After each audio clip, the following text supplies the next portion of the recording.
Halo, Assalamualaikum warahmatullahi wabarakatuh.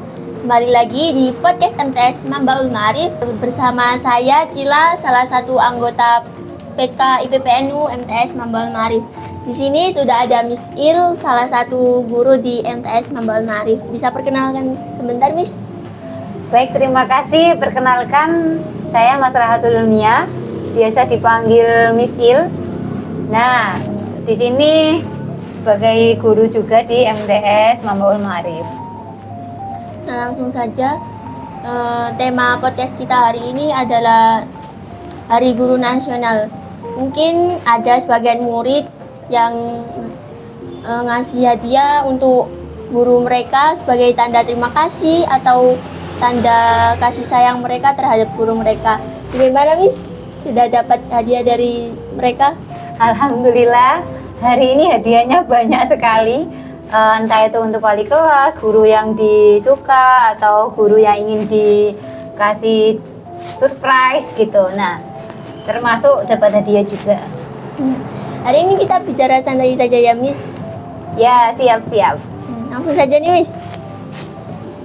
Guru kan orang yang penting nih, Miss. Guru juga merupakan tenaga profesional yang memiliki tugas utama untuk mendidik, mengajar, menilai, atau mengevaluasi peserta didiknya. Nah, guru juga mempunyai peran sebagai motivator, fasilitator, mediator, dan pengelola kelas. Nah, misalkan nih, Miss, ada salah satu murid yang susah untuk diatur, susah untuk menangkap pelajaran. Bagaimana peran guru sebagai motivator untuk peserta didik yang seperti itu? Baik, terima kasih Mbak Cila. Nah, jadi kalau menurut pengalaman saya sebagai guru itu nggak hanya ngajarkan materi, nggak hanya menuliskan pelajaran atau bab-bab yang ingin dipelajari, tapi guru itu juga sangat penting untuk menjadi motivator untuk memancing anak-anak atau peserta didiknya agar mempunyai kegigihan yang sangat luar biasa. Nah, kalau pengetahuan saya, ada 3 orang, itu orang tersebut harus ada di sekitar kita yang memiliki potensi besar untuk mempengaruhi masa depan kita. Nah, orang tersebut yang pertama adalah the pillars. Itu orang yang biasanya dijadikan bahu bersandar. Itu bisa jadi guru, bisa jadi orang tua. Nah, guru itu gak hanya guru toh yang jadi motivator, tapi orang tua juga bisa, temannya juga bisa. Yang kedua yaitu the bridge. The bridge itu berarti jadi jembatan yang bisa menghubungkan apa yang baik, harus bertemu dengan siapa aja. Dan yang ketiga yaitu sebagai extender atau coach atau mentor. Nah, kalau gurunya itu jadi mentor atau jadi coach, guru tersebut bisa memotivasi anak untuk menggali potensi yang dimiliki. Di mana potensi itu sudah ada tapi perlu motivasi yang tinggi agar lebih meningkatkan prestasinya, ikut ajang-ajang yang diselenggarakan pemerintah, prestasi-prestasi itu terus digali. Nah, jadi sebagai motivator itu harus punya pemikiran bahwa guru itu juga bisa memancing imajinasi. Oh ya, kamu itu ahlinya ini, ada saran harus gimana, di ekstra atau di intra itu kamu harus melakukan apa, itu sebagai motivator gitu Mbak. Jadi harus terbaik versimu ketika udah dapat motivasi dari gurumu tadi. Terima kasih, Miss. Selanjutnya, kita kan tahu, Miss, di Indonesia itu ada banyak anak-anak yang tidak bersekolah. Nah, itu disebabkan mereka lahir di keluarga yang tidak mampu, penyandang disabilitas, tinggal di daerah terpencil, atau bahkan ada juga yang tinggal di tempat yang beresiko. Nah, di sekolah kita kan ada juga ya yang masih belum mampu. Lalu bagaimana agar mereka bisa bersekolah dengan baik? Ya, nah jadi kalau menurut pengalaman orang yang tidak mampu secara fisik, secara biaya, secara tenaga, secara kemampuan apapun, bahkan yang disabilitas juga, itu kita harus mengingat bahwa segala sesuatu itu bisa kita capai kalau kita itu punya kegigihan yang luar biasa tadi. Nah, saya juga punya temen yang disabilitas, kekurangan fisiknya tidak sempurna, tapi dia itu bisa mendidik orang yang disabilitas. Nah, jadi kan nggak terbatas karena disabilitas juga bisa melakukan hal yang bermanfaat.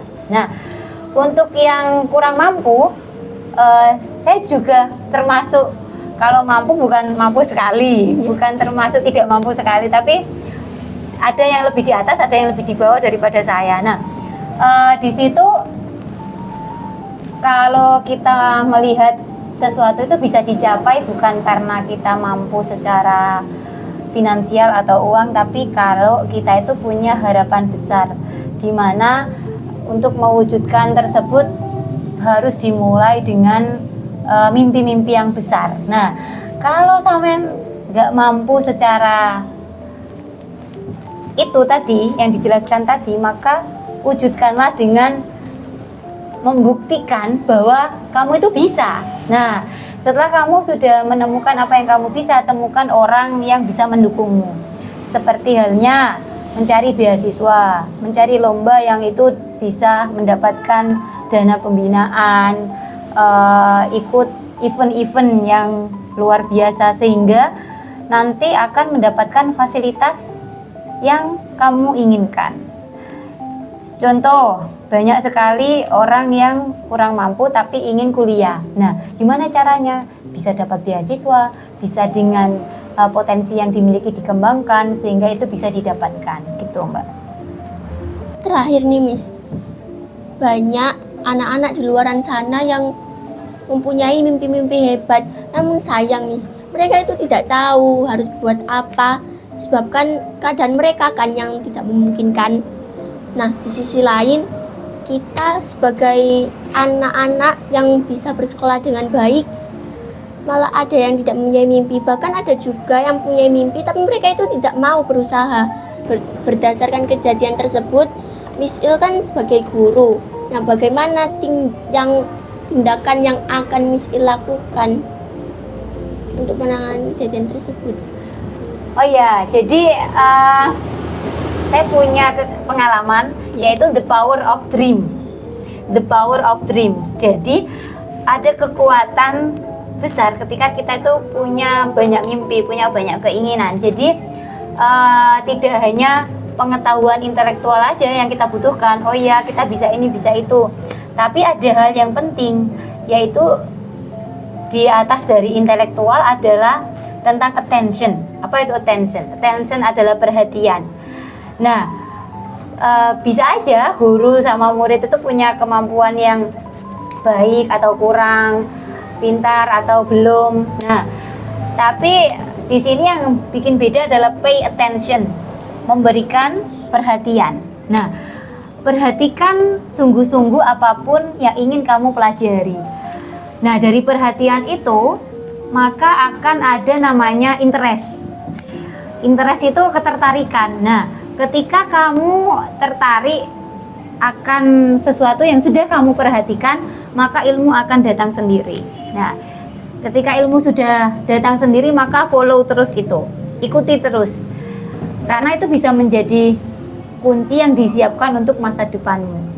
Mungkin kamu belum tahu itu kunci atas ketertarikan, tapi itu adalah kunci untuk membuka lemari masa depanmu. Nah, kalau sudah punya itu, biasanya itu sampai ke bawah mimpi gitu.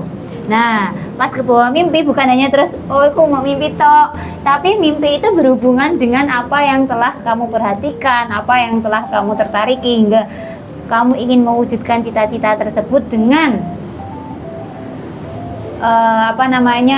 konsistensi. Jadi harus konsisten, harus sungguh-sungguh dengan giat. Gak ada namanya yang instan. Kan sekarang itu Mbak, banyak siswa yang apapun pengen instan, pengen cepet, pengen jadi gitu, tanpa ada keberanian untuk mewujudkannya. Padahal ada banyak orang itu yang lupa tentang sebenarnya mimpi itu sangat penting, sehingga itu bisa memancing kita. Nah, dulu itu saya juga pernah punya mimpi. Jadi punya mimpi pas waktu kecil, mimpinya apa? Mimpinya pengen naik pesawat tapi nggak tahu. naik pesawatnya kemana, ngapain, sama siapa, dan kenapa. Nah, di tahun 2018 ada event nasional yang itu ternyata harus ke Jakarta naik pesawat. Terus aku baru keinget, oh iya ini salah satu mimpiku pas waktu kecil. Ditanya guruku, kamu mimpinya apa? Pengen naik pesawat Bu, tapi nggak tahu. Nah, itu saya rasakan itu hal kecil. Nah, kalian juga punya mimpi yang luar biasa itu, semoga tidak hanya sebatas mimpi, tapi itu benar-benar kemampuan atau keinginan, keinginan baik, perbuatan baik yang ingin dilakukan di masa depan gitu Mbak. Terima kasih. Terima kasih Miss atas waktunya juga pendapatnya. Semoga bisa bermanfaat untuk kita semua. Amin. Oh ya Miss, semoga Miss Il sehat-sehat selalu agar bisa mendampingi podcast kita lain kali Miss. Ya. Sama-sama Mbak. Terima kasih, saya Cila sebagai host podcast kali ini. Semoga kita bisa berjumpa lagi. Wassalamualaikum warahmatullahi wabarakatuh.